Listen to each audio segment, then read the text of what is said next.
Bueno, en la última clase estuvimos revisando lo que eran los circuitos que incluían amplificadores operacionales y por ahí yo les mencionaba que la clave era, pues era básicamente dos, ¿no? Tienen un cortocircuito virtual entre las terminales positiva y negativa del operacional y lo que tienen que recordar es que la corriente que entra al operacional es prácticamente cero. Estas son las condiciones ideales.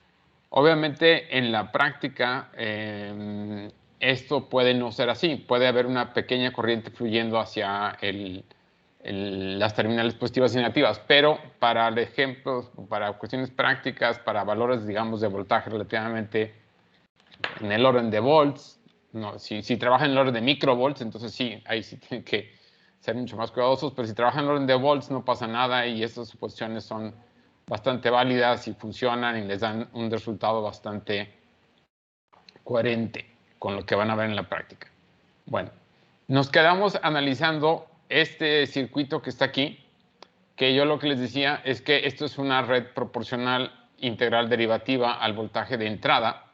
Entonces lo que quiero que veamos es cómo poder encontrar esta relación de la ecuación diferencial y cómo llegar a la función de transferencia del circuito. ¿Sale? Entonces es lo que quiero, primera cosa que quiero que veamos ahorita. Entonces me voy a ir a OpenBoard, ahí ya pude exportar el circuito y de hecho quedó bastante bien.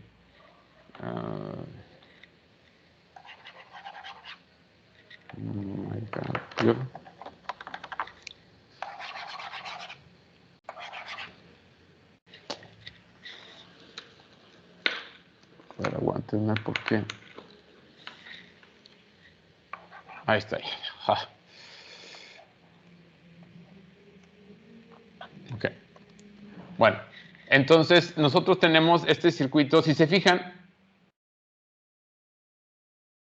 esta parte de aquí es una configuración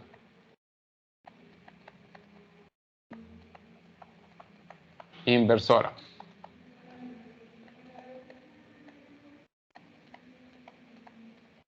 ¿Sí? Como la que vimos en la clase anterior. Es decir, el voltaje de salida va a ser menos R4 entre R3 por este voltaje que tengamos en este punto.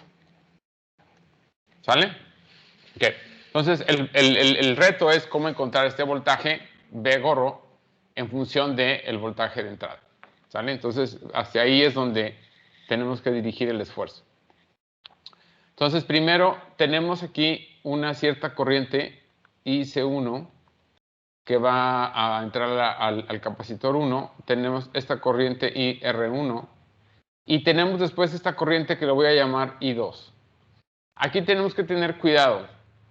Aquí tenemos un nodo completo, ustedes observan, y aquí no hay corriente fluyendo hacia aquí adentro. ¿Ok? Entonces esto quiere decir que para este circuito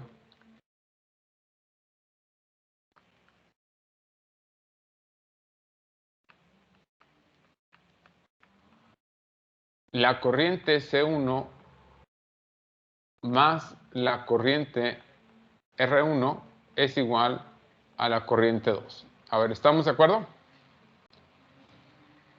Y la corriente 2 es la que pasa por... Sí, por R2, ¿verdad? Sí, okay. R2 y C2, exacto. Y es la suma porque la otra no pasa nada, ok. Sí. ¿Sale? Entonces tenemos ahí...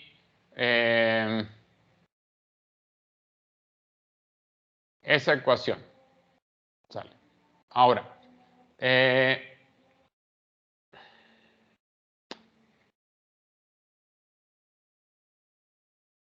¿a qué es igual IC1? IC1, si recuerdan, es la capacitancia por la derivada de la diferencia de potencial en las terminales de ese elemento. ¿Sale?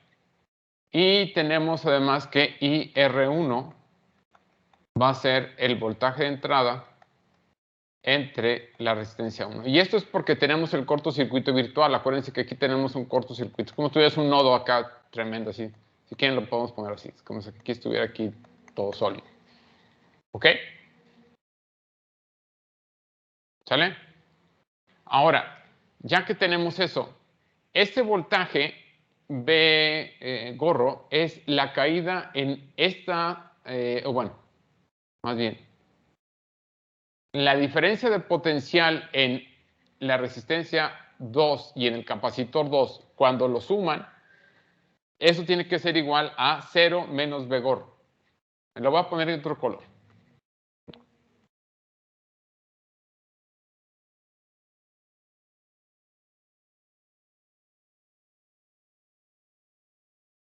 Fíjense, este punto, que sería 0, menos B gorro, o sea, es este punto menos este punto es la diferencia de potencial, por eso una malla. Aquí ustedes tienen una malla. Entonces aquí sería el voltaje en R2 más el voltaje en el capacitor 2. A ver, ¿estamos de acuerdo?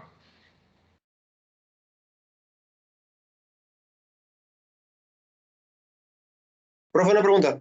Digan. Del lado izquierdo del primer operacional, ¿por qué dijimos que era 0? ¿Por lo de la corriente? ¿O qué no debería ser? Porque tienes el cortocircuito virtual. Entonces, como tienes tierra en la terminal positiva, Sí, es verdad. es la misma en la terminal negativa y positiva está en la tierra. O al punto de referencia. Okay. Entonces, en los primeros, el primer capacitor y resistencia se concentra el voltaje total de entrada. El voltaje total de entrada, sí. El voltaje total de entrada aquí tú tienes positivo y aquí tienes tierra. O ground o referencia. Sí. Okay. O sea, este voltaje que está aquí va a crear una corriente en el capacitor, otra corriente en la resistencia. Esa corriente se va a sumar y ahora va a pasar por la resistencia y el capacitor en serie. ¿Sí? Ok, gracias. ¿Los demás? Ok. Todo bien. Muy bien. Entonces, ahora, sustituyendo, vamos a sustituir quién es el voltaje R2, que sería la corriente 2 por la resistencia 2 más, ahora, el voltaje en el capacitor. Aquí es donde tenemos que tener cuidado. El voltaje en el capacitor, esto es 1 entre la capacitancia 2 integral de la corriente 2 más la condición inicial en el capacitor 2. ¿Sale? Y eso lo teníamos de cuando vimos los elementos básicos. Acá en las... El resonante. En la... un poquito más atrás, un poquito más atrás. Ah, es como el del inductor, ¿verdad? Exacto. Ok.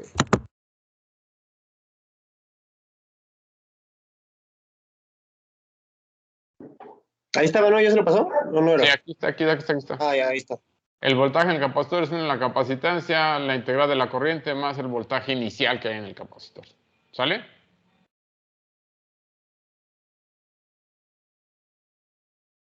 Sí, ¿qué dice?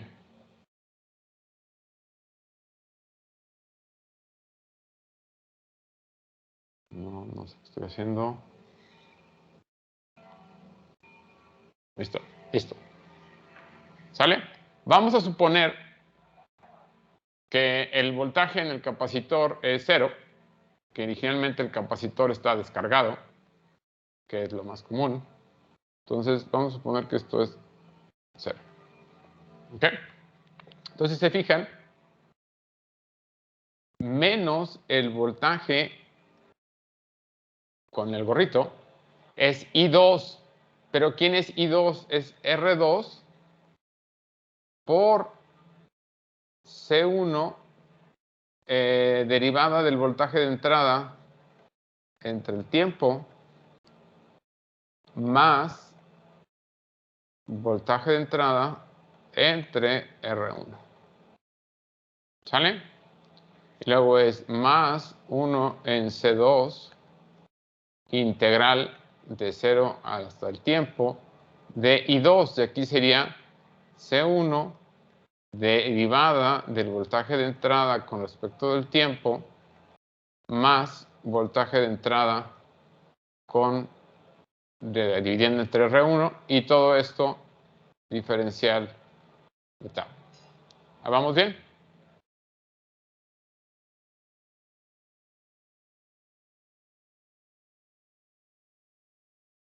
Sí. Ok.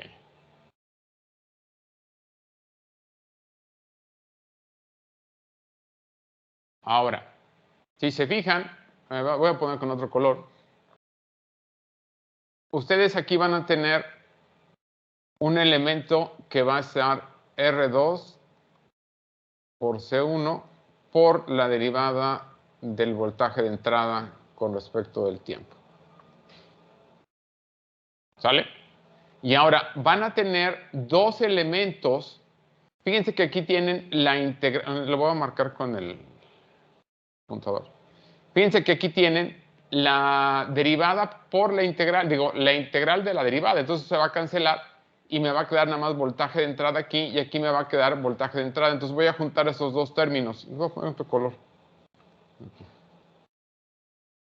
Entonces se fijan, aquí les van a quedar más, aquí les va a quedar R2 entre R1 más, y aquí les va a quedar C1 entre C2, voltaje de entrada nada más. Y me va a quedar más 1 entre C2 R1 integral de 0 a T de voltaje de entrada. ¿Sale? Y esto es menos V. ¿Ok? Ahora, cuando yo sustituya, ¿quién es V gorro? Porque aquí, si se fijan, yo tengo aquí la expresión de que el voltaje de salida es menos R4, R3 por V gorro. Entonces, este signo negativo se va a ir.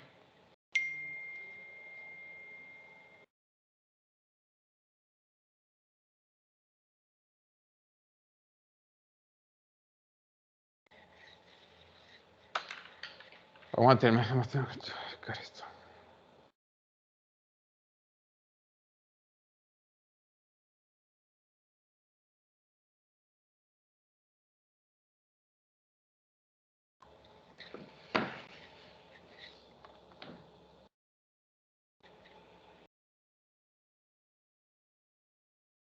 Oh, diantres. Entonces, si se fijan, aquí finalmente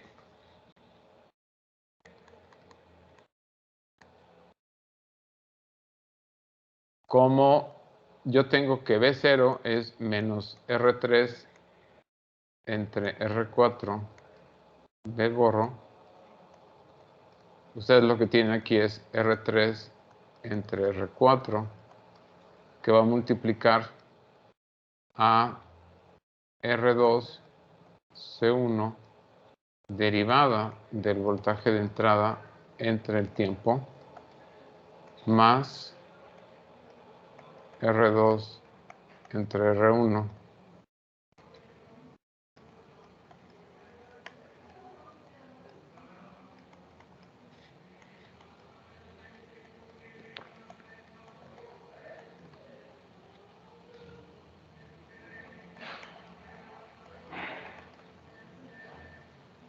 y ya si se fijan obtuvimos nuestra parte proporcional, nuestra parte derivativa, nuestra parte proporcional y nuestra parte integral. No se ve nada.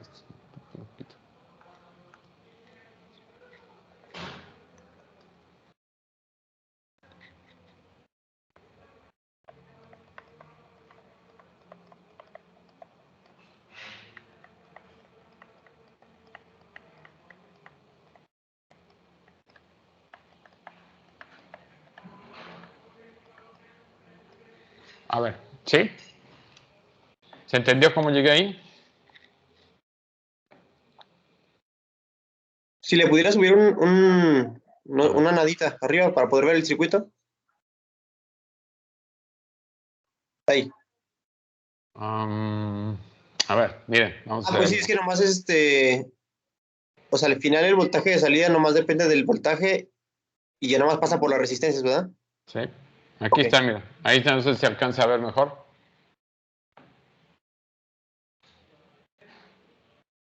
Sí se ve bien. ¿Sí?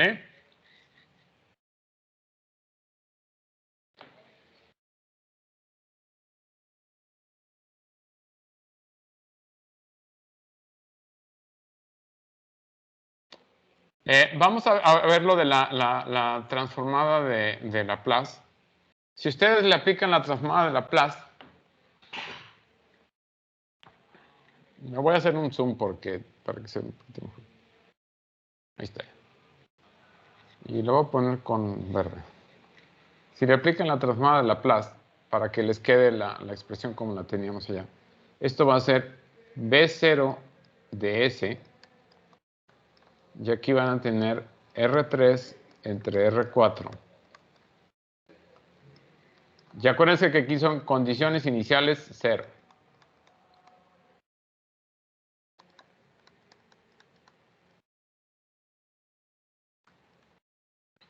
Entonces aquí les va a quedar R2, C1,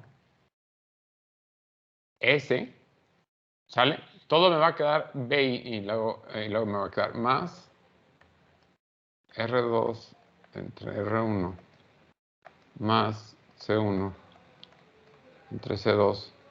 Y aquí les va a quedar nada más 1. Y aquí les va a quedar 1 entre C2 R1. Y la integral aquí sería 1 en S. Y todo eso va a ser factor del voltaje de entrada en S. A ver, ¿están de acuerdo?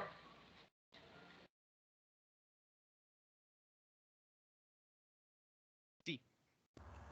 De lo que dijo de 1 entre S es de la integral, ¿verdad? El 1 en S es la integral, sí. Ok.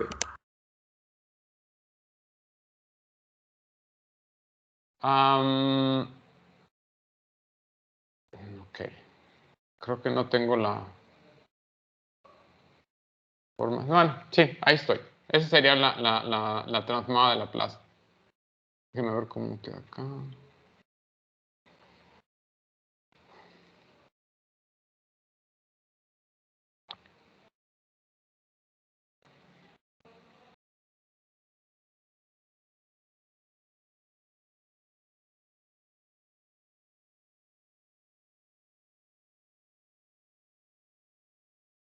Dios mío, está súper lento esto.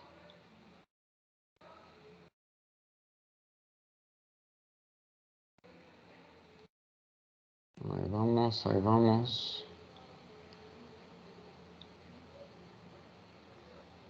Ya, no pasé. ¿Sale? Al final esta es la relación de transferencia que ustedes pueden llegar a tener. Ok. Bueno. ¿Dudas aquí?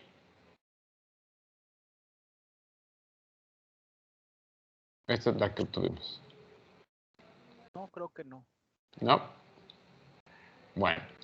Vamos a entrar a la última, bueno, la penúltima sección del capítulo, y son los sistemas electromecánicos. Los sistemas electromecánicos son aquellos, fíjense, que hacen una transformación de energía eléctrica, mecánica o de mecánica eléctrica. ¿Alguien sabe cuáles serían estos sistemas? ¿Un motor? Los motores. Fíjense que en general el término, es importante que lo tengan ustedes en mente, el término es máquina eléctrica, porque genera un trabajo. Acuérdense que las máquinas generan trabajo.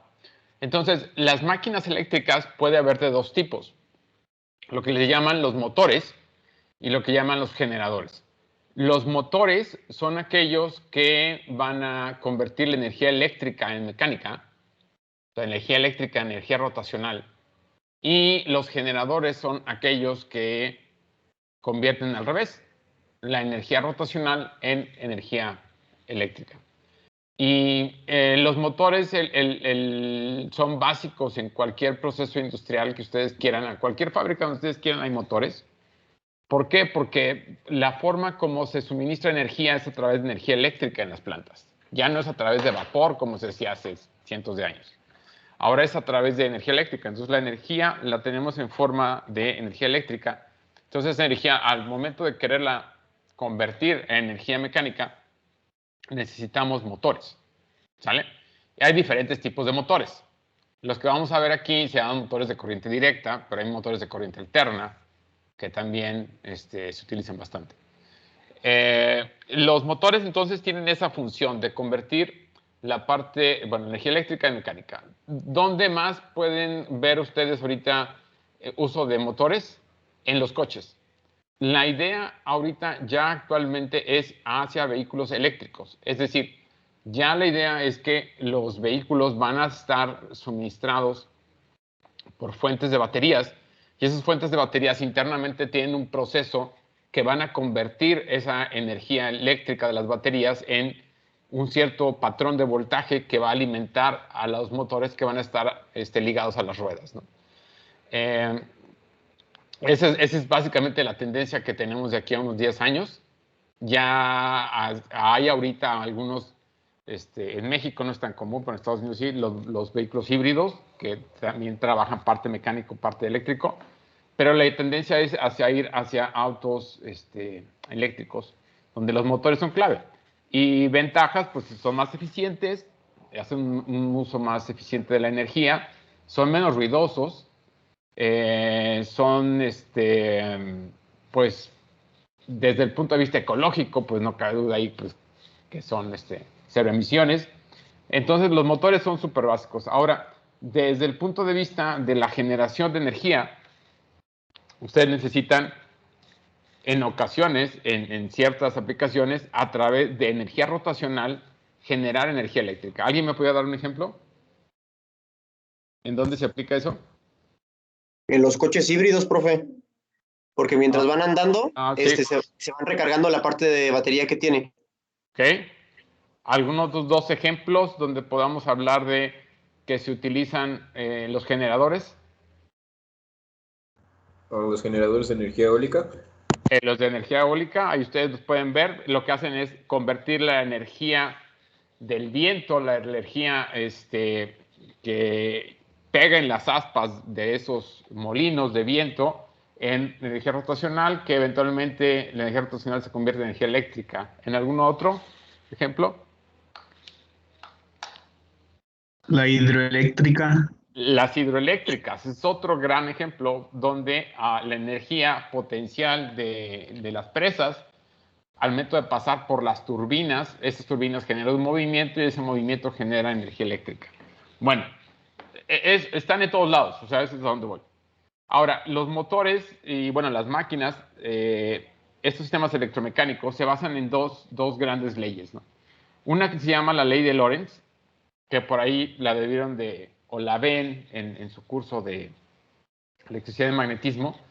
Y esta ley lo que nos dice es que si ustedes tienen una carga que se está moviendo a una cierta velocidad, una carga eléctrica, dentro de un campo magnético, al momento que esa carga se mueve en el campo magnético, va a generarse una fuerza, ¿sí?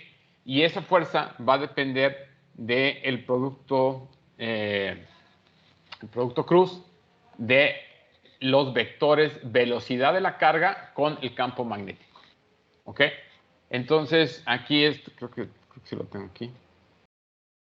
Esta es la ilustración. Si la partícula se mueve en la dirección del vector B de velocidad en verde y el campo magnético está en azul, la fuerza que se va a generar es por la regla de la mano derecha y se va a generar hacia arriba.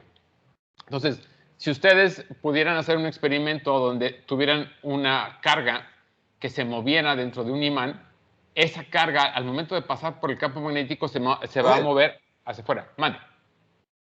No sé si yo estoy visco o no, Pero no sé si esa mano es una mano izquierda, ¿no? Se me hace que está mal puesta, pero debe ser mano derecha. Sí. No, sí, es una mano izquierda. Sí. Aquí creo que es más claro, aquí si ustedes lo ven, viene la carga con esta dirección de derecha a izquierda. Al momento de que el campo magnético va de norte a sur, esto va a generar una fuerza que la va a hacer jalar hacia afuera de la hoja, digamos. ¿Sale? Bueno, entonces, al momento de que ustedes tienen esa carga, ¿ok? Dentro del campo magnético se va a generar esa fuerza.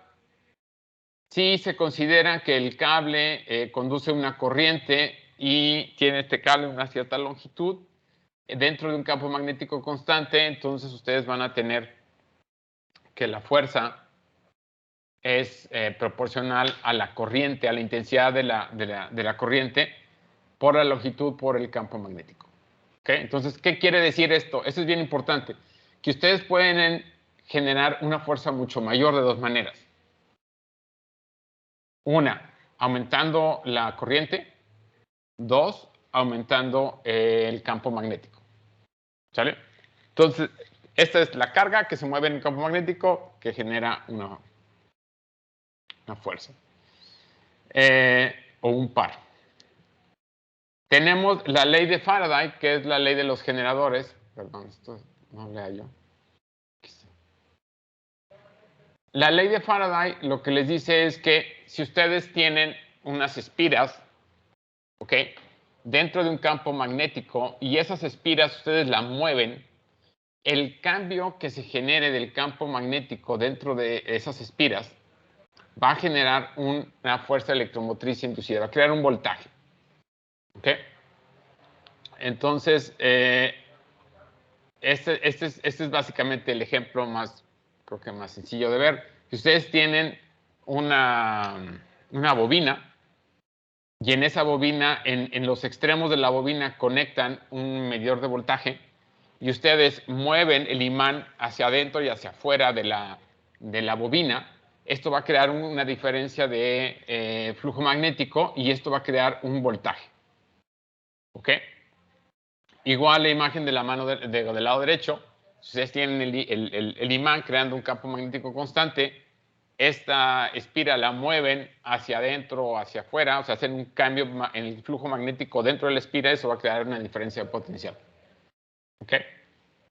Y bueno, si el campo magnético aquí es constante y las espiras se mueven a una velocidad v, o sea, la velocidad es constante, la fuerza electromotriz va a ser proporcional a la velocidad con la que se mueva, a la intensidad del campo magnético y a la longitud de las espiras. ¿Ok? Estas dos leyes básicas son lo que mueve la idea del motor y la del generador. Porque en el motor nosotros queremos crear movimiento a partir de, en este caso, de energía eléctrica y al revés, en la de los generadores queremos generar, en este caso, una diferencia de potencial en función del movimiento. ¿Sale? Entonces esas dos son las leyes básicas. Y vamos ahorita a tomar como ejemplo los motores de corriente directa. ¿Sale? En los motores de corriente directa, no sé si ustedes los han visto, hay de dos tipos, los que se llaman de imán permanente. En el motor hay dos partes básicas. La parte fija, que es la que va a crear el campo magnético. Y cuando ese campo magnético es un imán, entonces se llaman de imán permanente. Y eso quiere decir que el flujo magnético es constante dentro del motor. ¿Okay? Los motores chiquitos, los motores que ustedes pueden comprar en Steren, chiquitos, digamos así, son motores de imán permanente. El flujo magnético está fijo dentro del motor. ¿Okay? Si ustedes quieren una mayor versatilidad, pues a lo mejor ustedes quieren que el campo magnético, en lugar de que esté fijo, que ustedes lo puedan variar. Y eso se llaman motores de excitación separada o tipo shunt. ¿Okay? Y en este caso, el flujo es variable y lo pueden ajustar a partir de una fuente de voltaje externo. Y entonces tienen que alimentar tanto el campo magnético, que se llama el estator, como tienen que alimentar el campo, la armadura, que se llama el rotor. ¿Cuál es la desventaja de uno con respecto del otro? Cuando son motores relativamente pequeños, los motores de imán funcionan muy bien. Cuando son motores ya grandes, el motor de imán deja de ser funcional porque es muy pesado. El crear un campo magnético ya para, digamos, niveles de 1 o 2 caballos de fuerza, 3, 4 caballos de fuerza, es una cosa muy pesada, entonces deja de ser funcional. Y entonces se vuelven más comunes los motores de excitación separada. ¿Ok? Aquí nosotros vamos a enfocarnos en el motor de imán permanente. ¿Ok? O con excitación separada, pero que la excitación es constante. ¿Sí? ¿Vamos bien? ¿Ya vieron en algún punto algo esto de motores o es la primera vez que lo ven en su vida? Es la primera vez que yo lo veo, me imagino que mis compañeros han de estar igual, más o menos. Sí. A ver.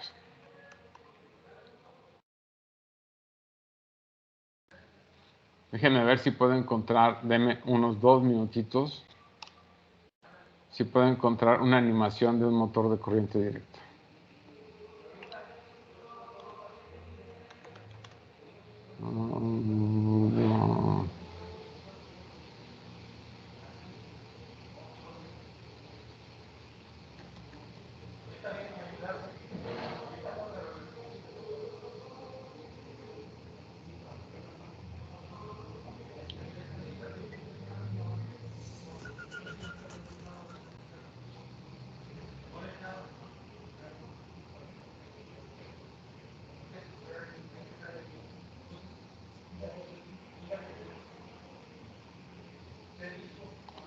No.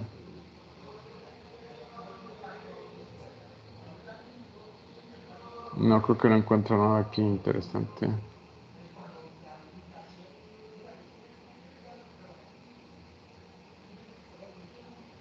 Aquí está mejor esto. A ver, espérenme, déjenme, porque tengo que compartir de manera especial para que alcancen a ver el video.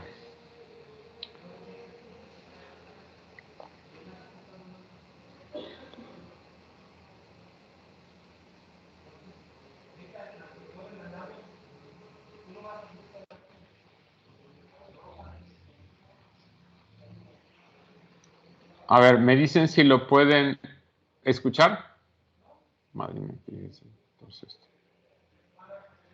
automobiles and types of Sí, se industrial. oye. ¿se oye? Sí. ¿Sí? In this video, we will logically understand the operation and construction of a commercial DC motor.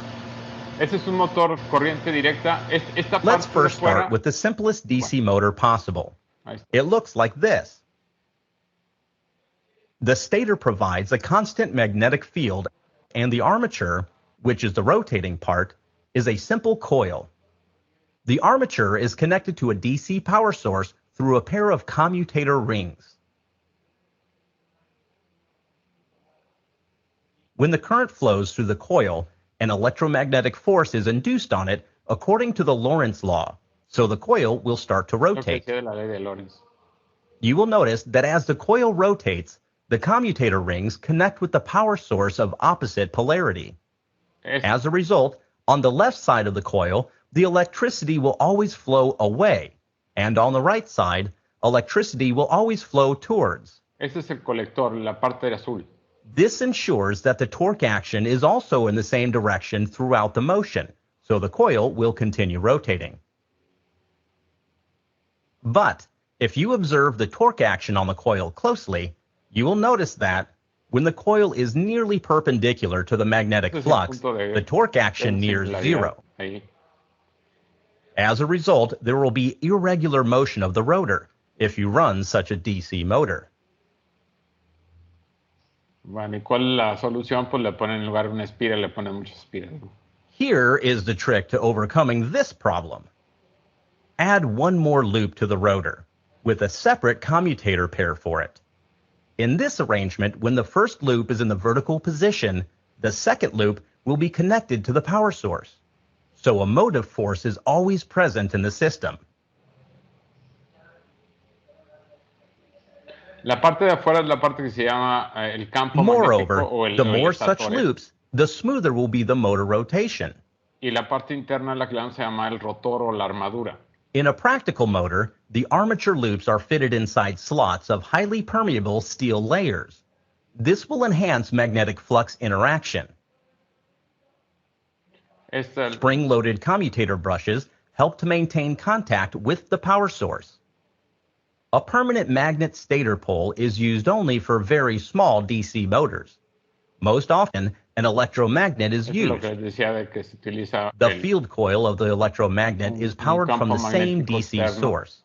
Excitado de manera variable. The field coils can be connected to the rotor windings in two different ways: parallel or series. Bueno, estas ya son las conexiones del motor. Ya no the result is two different kinds of DC motor constructions: a shunt and a series motor. The series wound motor has good starting torque, but... Okay. Bueno, el motor, como se veía en el video, tiene dos partes. Una que se llama el estator o el campo, que es la parte fija, y el rotor o la armadura, que es la parte rotatoria. Fíjense que nosotros tenemos que hacer que el flujo de corriente esté dentro del rotor, de lo que se mueve. Entonces, eso es como se construye, que es como se parece ahí en el video. Van a tener entonces en la parte aquí externa, el campo magnético, tienen el voltaje y tienen los anillos de conmutación, y ahí es donde van a pegar, aquí se ve un poquito mejor abajo, lo que se llaman las escobillas, que son dos pedacitos de carbón que lo que van a hacer es conectarse con el conmutador y estar haciendo que haya flujo de corriente adentro de la bobina que está moviéndose. Esta bobina tiene una flecha, y esa flecha descansa en un par de valeros. Esos valeros son los que hacen que pueda estar girando, ¿ok? Entonces, fíjense, lo que quiero que vean es la parte, bueno, el estator, en este caso, en la ilustración es un estator fijo, con un campo magnético fijo, y tienen un rotor, y tienen lo que se llaman las escobillas, que es lo que hacen contacto con el conmutador. Y ahí es donde se va a generar el voltaje de entrada, ¿ok? En las escobillas, para conectarse con el conmutador. Ok. Ahora, aquí la clave es poder entender físicamente cómo lo podemos modelar. Acuérdense que lo que estamos buscando es cómo modelarlo. Entonces, lo vamos a modelar por un circuito que se llama equivalente. Y es este circuito que está aquí. Disculpe. Mande. Perdón la interrupción. Cuando se refieren, porque he escuchado en algunas máquinas eléctricas, me refiero a máquinas en específico de carpintería o taladros, cosas por el estilo, y se refieren a una parte de la herramienta como los carbones. ¿Sabe usted qué son esos? Son esos de aquí.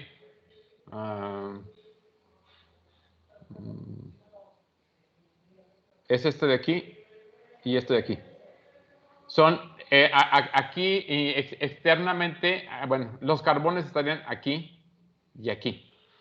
Y tú conectas aquí tu voltaje, tu diferencia potencial, y esto va a crear una corriente que hace esto.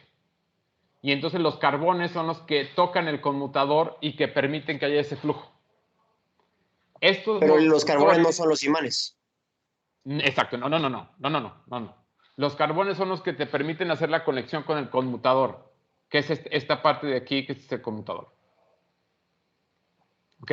El gran problema de estos motores es que como es un carbón que está pegando físicamente, eso se desgasta. Y entonces cada cierto tiempo lo tienes que cambiar, porque esos carbones pierden su vida útil. Ese es el gran problema de los motores de corriente directa. Los motores de alterna, que son mucho más nuevos, son más robustos y tienen un mayor, pues digamos, margen de vida.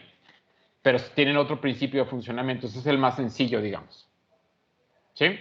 ¿Vamos bien? Ok, gracias.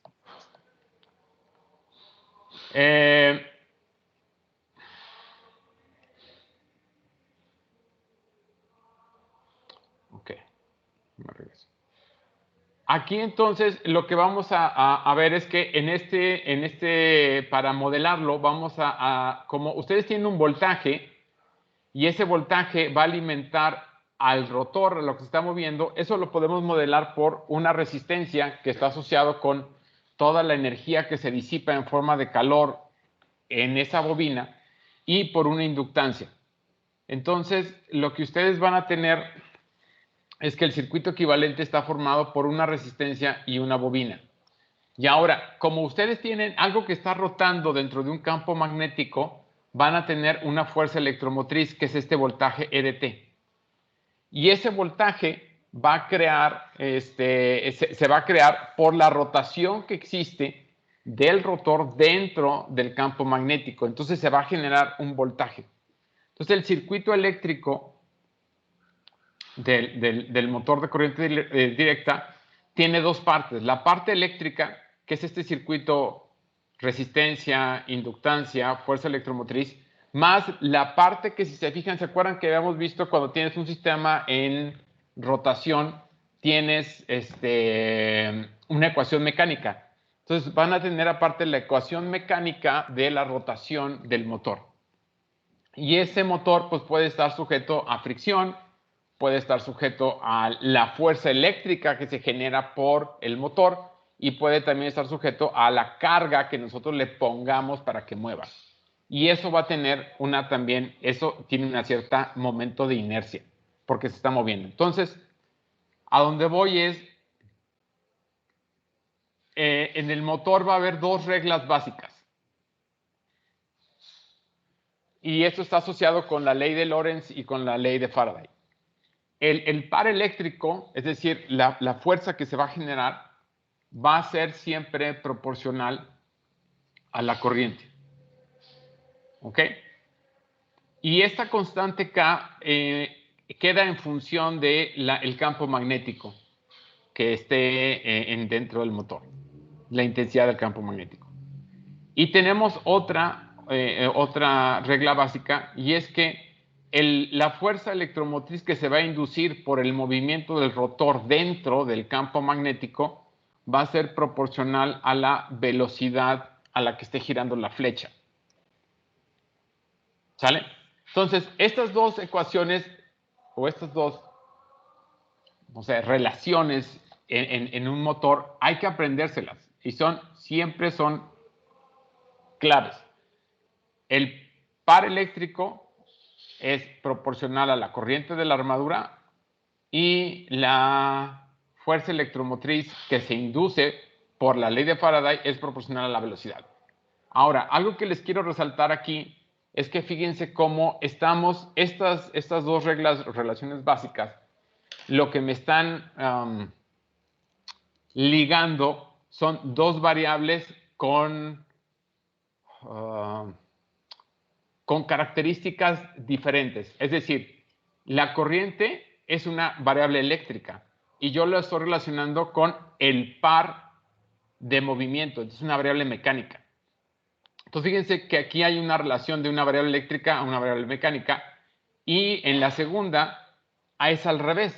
Yo tengo una variable mecánica que es velocidad de giro de la flecha que lo relaciono con la fuerza electromotriz que se induce, con un voltaje. ¿Ok? Entonces, eso es lo que me va a llevar a una interrelación, por eso se llama electromecánico, porque las variables eléctricas y mecánicas se combinan. Bueno, aquí voy a tener que hacer un poquito más chiquito para que se vea. La ecuación eléctrica, ahí está. Vamos a tener entonces, a partir del circuito equivalente, que el voltaje de armadura o el voltaje que yo alimento al motor, haciendo una ley de Kirchhoff, tiene que ser igual a la caída de potencial que hay en la resistencia, más la caída de potencial que hay en la bobina, más la fuerza electromotriz que se induce por el movimiento dentro del campo magnético. ¿Se entiende? ¿Sale? Y después voy a tener la ecuación mecánica, que esta lo que me dice es la inercia por la aceleración angular. Acuérdense que omega en este caso representa velocidad, entonces su derivada es aceleración. Entonces, el momento de inercia por la aceleración angular es igual al torque que se genera por el motor, es el torque eléctrico, menos el par de carga, o sea, lo que yo quiero mover, que es, se vamos a notar como TL, menos un coeficiente de fricción. Una fricción viscosa, porque es proporcional a la velocidad. Esas dos ecuaciones son lo que modela o representa al motor de corriente directa. ¿Ok? En este caso, RA, la resistencia de la armadura, es la resistencia asociada con la disipación de calor dentro de la bobina. LA es la inductancia asociada al embobinado.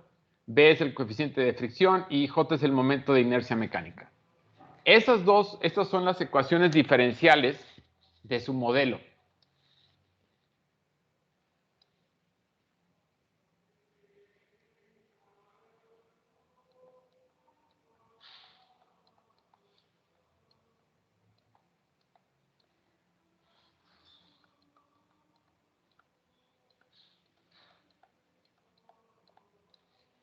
¿Ok? Aquí lo que sigue es, vamos a este modelo, voy a tener, de hecho lo podemos colocar en términos como si fueran ecuaciones de estado, donde los estados van a ser la corriente de armadura y la velocidad mecánica. Si ustedes en las ecuaciones anteriores me despejan la derivada de la corriente y la derivada de la velocidad angular, pues lo que obtienen son la ecuación dinámica que está ya en espacio de estados. Y esto lo podemos colocar en esta forma que habíamos visto ya matricial vectorial, donde los estados, les digo, son corriente de armadura y velocidad mecánica. Y lo que yo voy a manipular, fíjense, en el motor es el voltaje de entrada. Y generalmente lo que yo trato de controlar es, en este caso, la velocidad del motor. Entonces, lo que yo controlo es voltaje, lo que yo manipulo es voltaje y lo que yo quiero controlar es la velocidad de giro del motor. ¿Sale? Eso lo podemos colocar en ¿cómo se llama? En ecuaciones de estado, como ya lo habíamos visto. Y les quedaría, este es el modelo en espacio de estados. Si se fijan aquí cuando multiplican, aquí les queda menos RA LA X1, que sería IA, menos K entre LA X2, que sería velocidad, que aquí está esta ecuación, más 1 en LA es la entrada, y voy a considerar que el par de carga, es decir, lo que yo quiero mover es una perturbación, es algo que va a estar ahí, ¿ok? Y que me va a estar en contra de mi movimiento. Y la variable, en este caso que yo quiero controlar, pues va a ser X2.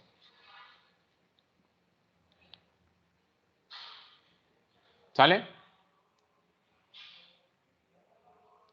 Bueno, en los motores pequeños, el embobinado tiene una inductancia pequeña y la inercia es pequeña.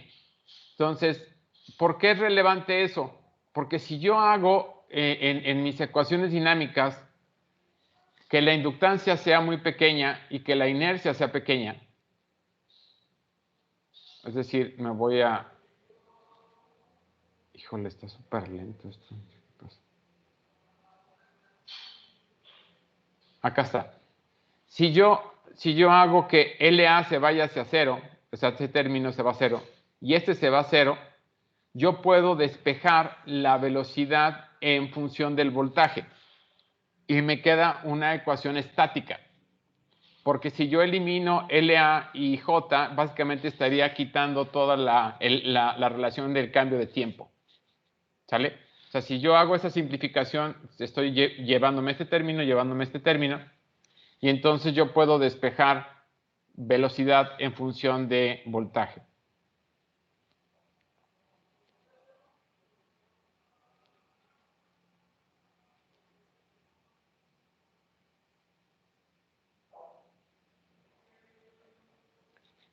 Y entonces lo que yo tengo es esta relación. Y que es una relación mapeo estático, es decir, que no depende ya de derivadas, pero con la suposición de que yo tengo inductancia de armadura pequeña y coeficiente, pero en el momento de inercia pequeño. ¿Qué es lo relevante de esta expresión? Que si se fijan aquí, les queda clarito que si yo aumento el voltaje, aumento la velocidad. ¿Qué es lo que pasa en el motor? ¿Sale? Y si yo aumento el peso de lo que quiero cargar, eso va a bajar la velocidad. ¿Ok? Y también que si yo aumento la resistencia o yo aumento el coeficiente de fricción, o sea, yo aumento la disipación eléctrica o la disipación mecánica, eso va a disminuir la velocidad. ¿Ok? Entonces, eso lo puedo ver a través de esta ecuación y era lo que quería al final ver. ¿Sí? Muy bien.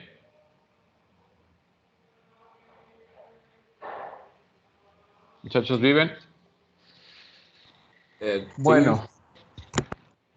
Vamos entonces ahorita a simular los circuitos eléctricos mecánicos que hemos estado viendo.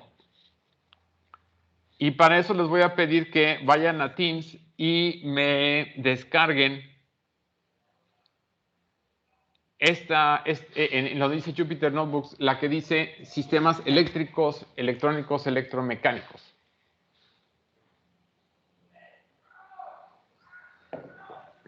¿Sale? Bueno, me voy a salir de aquí porque ya no necesito y esto a lo mejor me hace más lento todo. ¿Ok?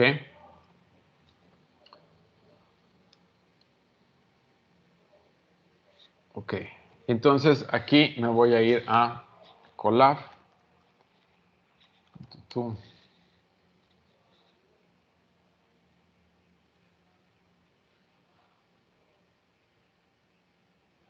Ok.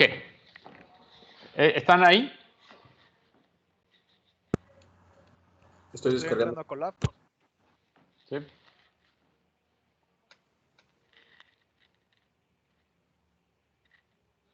Listo. Ok. Pues miren, en archivo, vamos a subir Notebook y vamos a subir la que acabamos de descargar, que es esta de unidad 3, sistemas electrónicos, electromecánicos.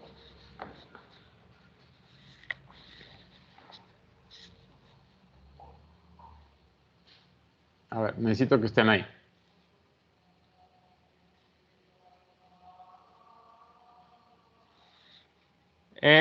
Tengo varios ejemplos que les quise colocar.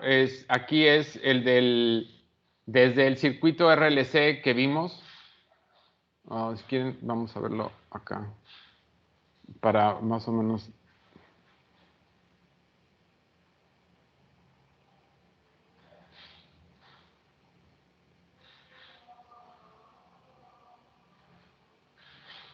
Desde este es el primero que está, es este RLC.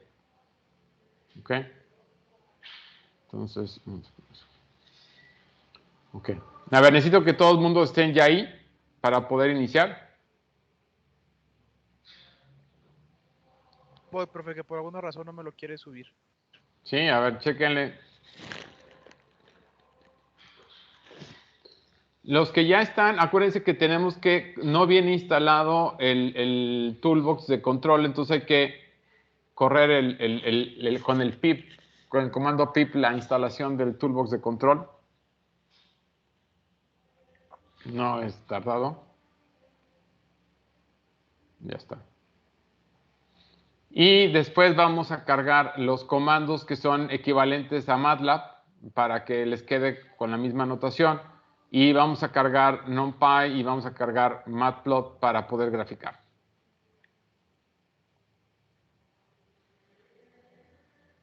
¿Salen? ¿Ya están ahí? Sí, ya. ¿Ya? ¿Los demás? Listo. Entonces, miren, este es el circuito y yo el que voy a tomar, voy a hacer la representación aquí en función de transferencia, la que está aquí. ¿Ok? Y entonces aquí les queda SC, S entre C, lo que daría S cuadrada, 1 entre RC, 1 entre LC. ¿Sale? Entonces aquí, por eso les pongo aquí, por eso es TF y luego es 1 en C, 0, porque el término constante aquí es 0 en el numerador, y luego es 1, 1 entre RC, 1 entre LC. Entonces aquí les queda. ¿Sale? Y lo que voy a hacer es simular que yo le voy a dar en este caso, una condición inicial. Aquí, básicamente le voy a colocar un voltaje de 10 volts y voy a dejar que el sistema evolucione. ¿Ok? Entonces aquí ya lo pongo. ¿Y qué es lo que va a hacer? Pues como es un circuito RLC y tengo una resistencia, un inductor y un capacitor, pues la resistencia va a provocar que ese voltaje inicial pues se vaya disipando y se crea un tipo de respuesta oscilatoria en el voltaje. ¿Sale? Sí, me cachan. Aquí lo que estoy graficando es el voltaje de salida a una condición inicial en el voltaje. ¿Sí estamos? ¿Qué pasaría si yo tengo que la resistencia la hago más grande? ¿Qué creen que pase? Profe, a mí en esa parte me marca error. ¿Le marca error? Sí. En la parte del HTF. ¿Ya corriste este de acá arriba? Tienes que correr este primero, si no te va a Sí, marcar error. creo que ese fue el error. Creo que ese fue el error. Ok, sí.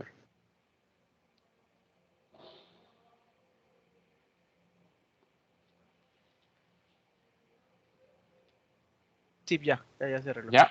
Ok. Ya. ¿Sale? Fíjense, si ustedes tienen en este caso, una resistencia más chica, lo que va a hacer es que va a disipar más rápidamente la energía que si la resistencia es grande. Por ejemplo, aquí rápidamente disipa la energía cuando tiene una resistencia de 1. Si la de 10, tarda más y se crea un régimen oscilatorio. Entre más chica hagan esa resistencia, en este caso se va más rápido hacia 0. ¿Sí? Porque rápidamente se descarga.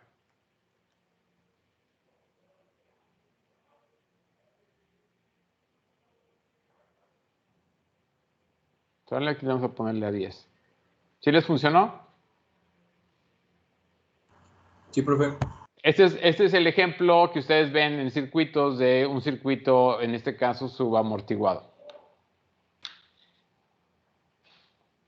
Bueno, lo que sigue en la siguiente etapa es, en lugar de darlo como función de transferencia, lo voy a dar como si fuera espacio de estados. Entonces, lo que vamos a hacer es representarlo con las matrices que vienen aquí.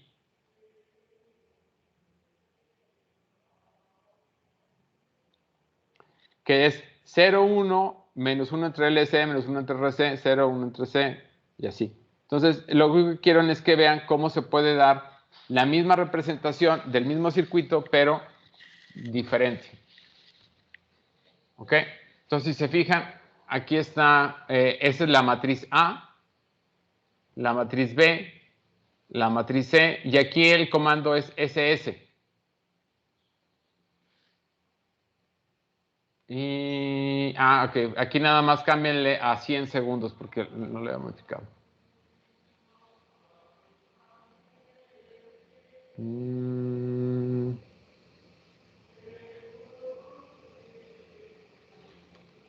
Caray. Déjenme ver.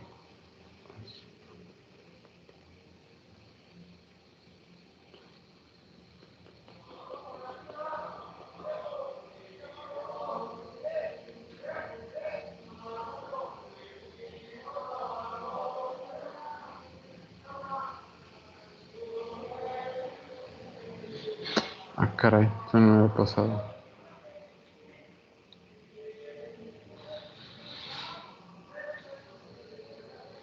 A ver, déjame nada más volverlo a correr aquí.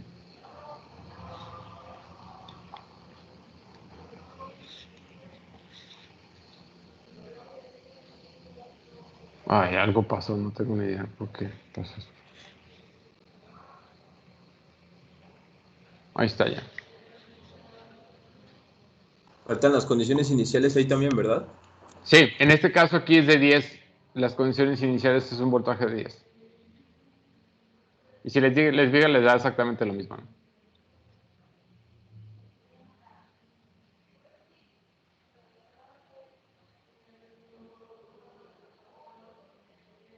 ¿De acuerdo si les dio? Nada más aquí, fíjense que están dando en espacio de estados. Eso es lo único que quiero que vean.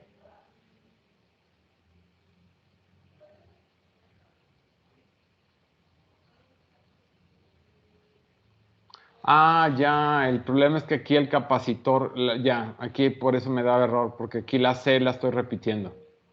Ah, ya entendí. Bueno, si quieren que no les dé problemas, pónganle así a 0, B0, C0.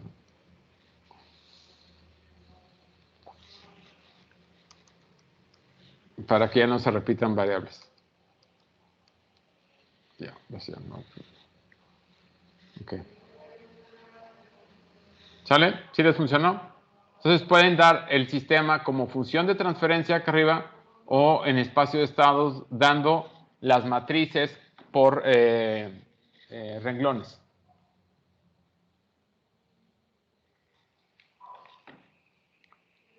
¿Vamos bien? Sí. ¿Sí? Bueno, ahora el que quiero que veamos es el circuito RC con amplificador operacional. Es este que estaba acá. Este que está aquí. ¿Sale? Ah, no. Este que está acá. ¿Sale? Que esta es, la función de transferencia es menos 1 entre R1C, luego es S1 entre R2C, es ese de ahí, es este de aquí, que está aquí. ¿Ok?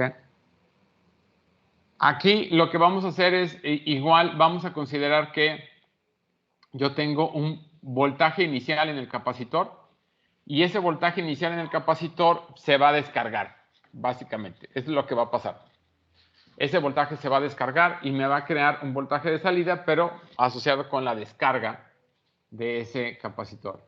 Entonces, si se fijan aquí, le estoy poniendo R1, 1, C como 1, R2, 1, y la función de transferencia entonces es menos 1, R1C, luego en el denominador es en el coeficiente potencia 1 de S es 1, y luego es 1 entre R2C. Y entonces esto es la función de transferencia. Estoy considerando, fíjense que este de aquí lo que hace es que me cambia el signo. Entonces, esto lo que va a hacer es cambiarme el signo del voltaje de entrada y descargarme el capacitor a través de la resistencia. Entonces, vamos a ver si sale eso. Aquí está. Entonces, si se fijan, aquí yo le estoy dando un voltaje inicial de menos 4 al capacitor. Entonces, como lo pone con signo negativo, me da más 4. Y lo que está haciendo es disipar la energía. Si yo le coloco una resistencia más chica, por ejemplo, 0.1, lo que va a hacer es que va a disipar más rápido, ¿sale? Porque se va a descargar más rápido el capacitor. ¿Sí me cachan eso? Entonces ahí, bueno, solo quería entender un poquito. Ajá. Solamente se está descargando el capacitor y ya, ¿verdad? O sea, Sí, lo único que estamos simulando es que tenemos una condición inicial en el capacitor y con eso, por eso estamos utilizando el comando initial. Lo que hace es que te calcula la condición inicial, la respuesta a una condición inicial en el sistema. Ahorita vamos a ver otro en el que ya vamos a simular que tenemos una entrada. Ok, pero entonces en este caso, por ejemplo, o sea, mi pregunta nada más es como si los amplificadores solo siguen el voltaje del capacitor. En este caso, como no tengo entrada, estoy asumiendo que la entrada es 0. ¿Sale? Ok, ya. Acuérdate, aquí lo que estoy suponiendo es que esta entrada está básicamente aterrizada. Y lo único es que este capacitor está dando energía inicial y la estoy disipando a través del circuito. Ok, ya. Entonces el capacitor está inicialmente cargado. Sí, exacto. Gracias. En este caso el voltaje es de -4. Si yo, por ejemplo, ¿qué pasaría si yo aumento el tamaño del capacitor? Se descarga más lento, porque ahora tengo mucha más carga. Es más grande el capacitor. Si yo el capacitor, al contrario, lo tengo más pequeño, pues eso se va a descargar más rápido. ¿Sí? ¿Me cachan?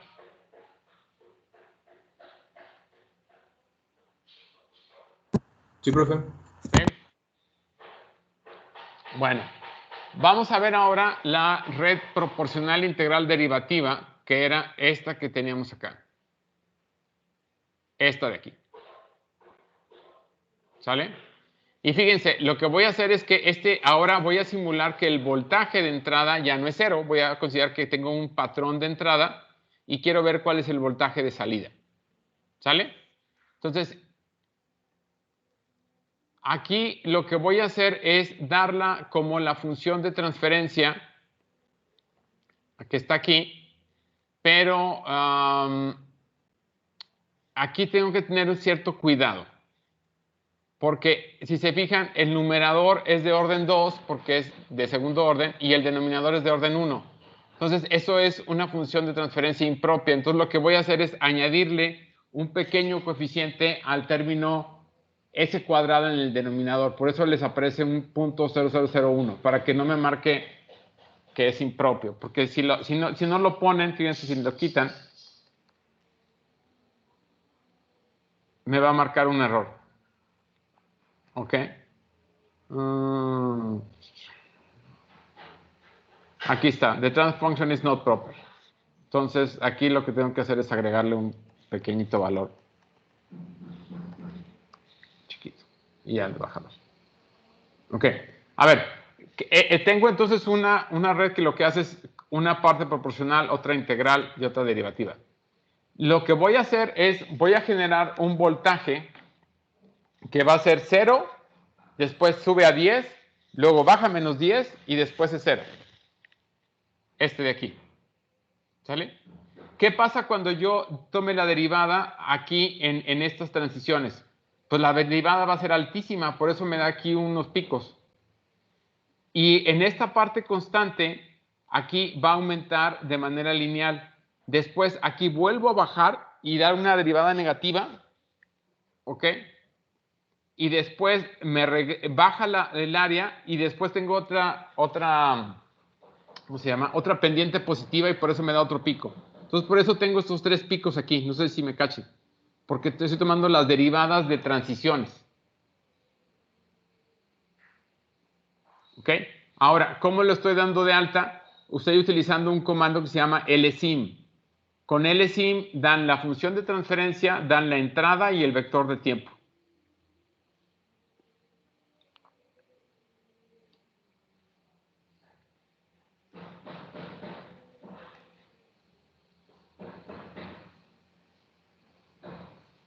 Bueno, pues aquí más o menos exactamente. ¿Ok? Y bueno, el último que quería que viéramos es el motor de imán permanente, el que vimos ahorita, el motor de corriente directa de imán permanente, donde lo que estoy haciendo es dándolo de alta en su función de transferencia, perdón, como espacio-estados. Entonces, aquí estoy dando estas matrices, RA entre LA menos K entre LA y así. Y entonces aquí le estoy poniendo los parámetros. Y lo que estoy haciendo es una simulación en la cual voy a asumir que primero el voltaje es 0, después el voltaje es 10 y después lo regreso a 0. ¿Sale?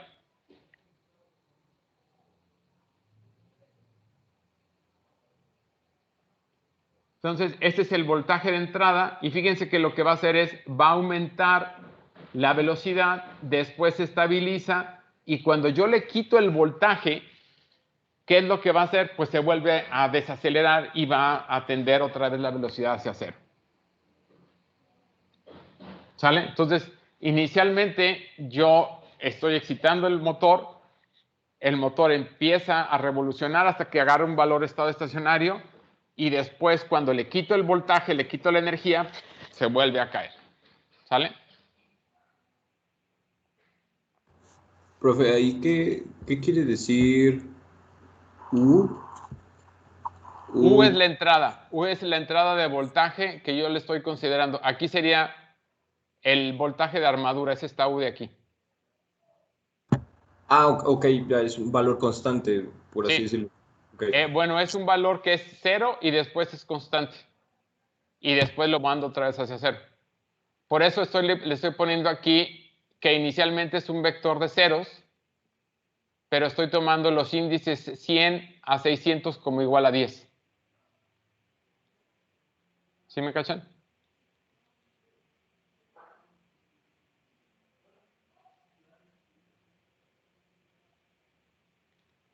¿Qué podemos ver aquí? Bueno, pues podemos ver un poco los ejemplos de la constante. Si yo esta acá, acuérdense, dijimos que era acá. Sí. Si acá lo hago más grande,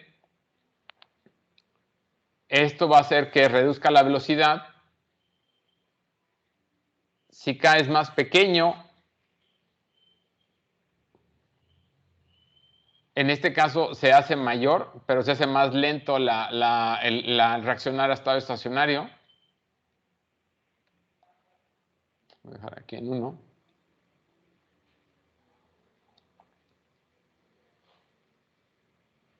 Y si yo lo dejo constante, el voltaje, digamos aquí hasta...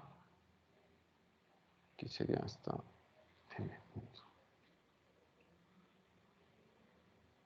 Si yo lo dejo constante el voltaje, fíjense lo que va a pasar, pues que es que se va a quedar rotando. Se va a quedar rotando el motor.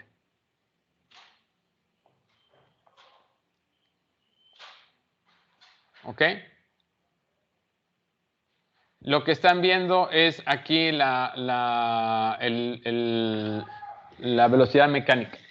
Esa es la variable de salida. Bueno, aquí si hacen el periodo más cortito de tiempo en que está en alto. ¿Ok? Aquí si queremos ponerle 400. ¿Qué pasaría si yo al contrario, en lugar de colocarle un voltaje positivo, le pongo un voltaje negativo? ¿Qué va a pasar?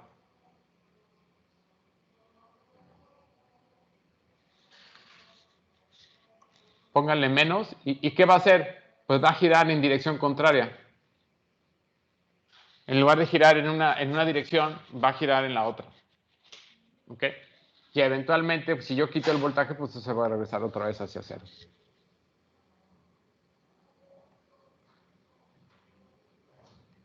¿Sí? Este transitorio, yo lo puedo hacer más, lo puedo cambiar, pues si cambio la resistencia de armadura.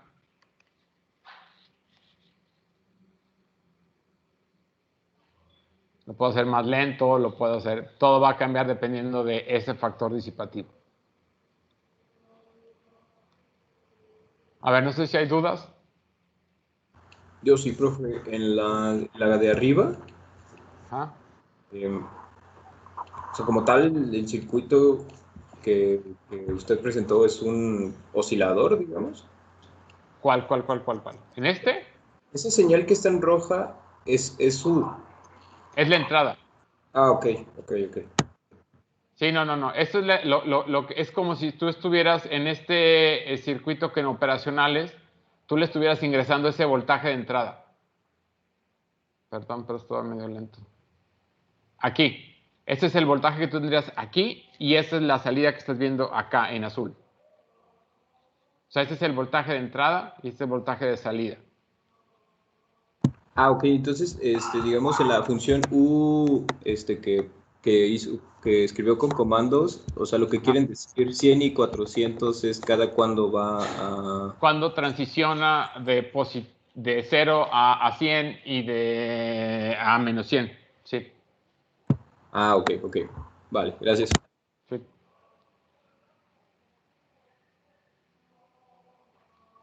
Bueno, por favor revísenos estos ejemplos. Yo con esta parte termino los sistemas electromecánicos y lo que me quedaría para la siguiente clase es ver los sistemas hidráulicos. Entonces, por favor, les encargo. Y eso lo veríamos el jueves. ¿De acuerdo?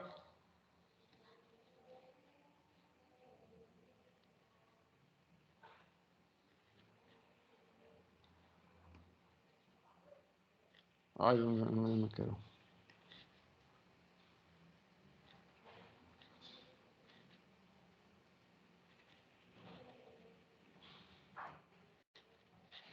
¿Sale, muchachos? Sal, profe, muchas gracias.